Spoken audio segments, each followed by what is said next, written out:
If you are into atmospheric horror with a heavy metal backbone, then search no further than The Devil's Candy from 2015. I think it is one of the most underrated horror movies of the 2010s.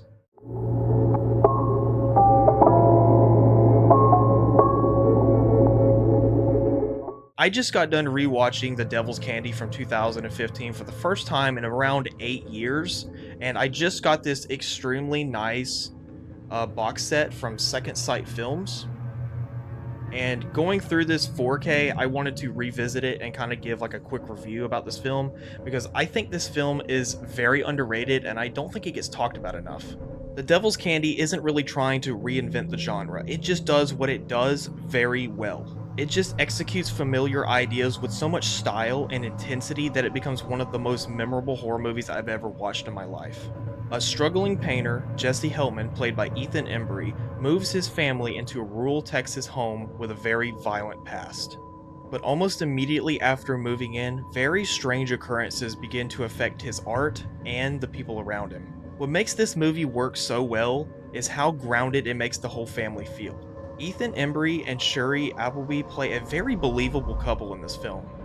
But the true core of this film and what is the most emotional part is the father-daughter dynamic.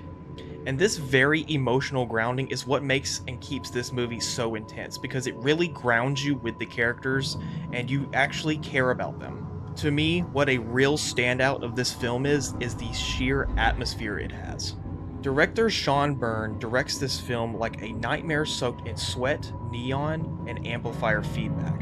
And the heavy metal soundtrack isn't just aesthetic dressing, it is woven into the film's entire identity. This film truly does understand the heavy metal culture better than most films I've seen, almost using it as an emotional texture instead of just an evil type of music.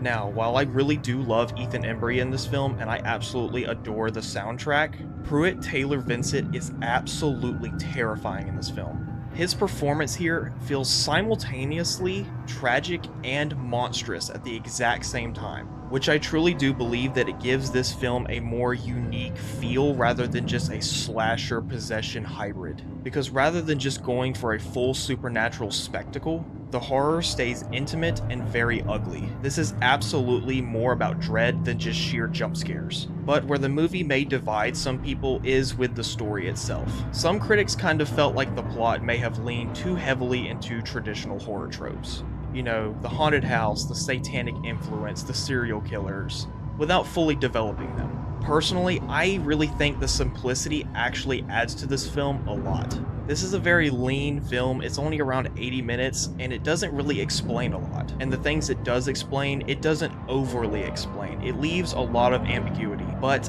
I think that ambiguity makes it very creepy. I think what I really appreciate about this film is that it doesn't really feel cynical. A lot of modern horror movies can feel overly complicated or try to explain too much or have too much lore. They can sometimes feel very emotionally cold and overly ironic, but I think The Devil's Candy is very earnest, because at its core, it's really about a father trying to protect his daughter from corruption and just pure evil in the world, both literally and emotionally. And I think that given what this story is with how light the plot can feel sometimes, I think that can really give this movie weight. I personally really love this film and I think it doesn't really get talked about enough, and if you've seen it, let me know down in the comments what you thought of it. I'm going to give this film a 4 out of 5. If you like films like The Black Coat's Daughter, The Dark and the Wicked, and Mandy, then you might actually connect with this film. This film feels very loud, very grimy, very emotional, and genuinely mean in the absolute best way. So if you enjoyed this review, I have more coming. Let me know what you thought of The Devil's Candy down in the comments below. And remember, stay spooky.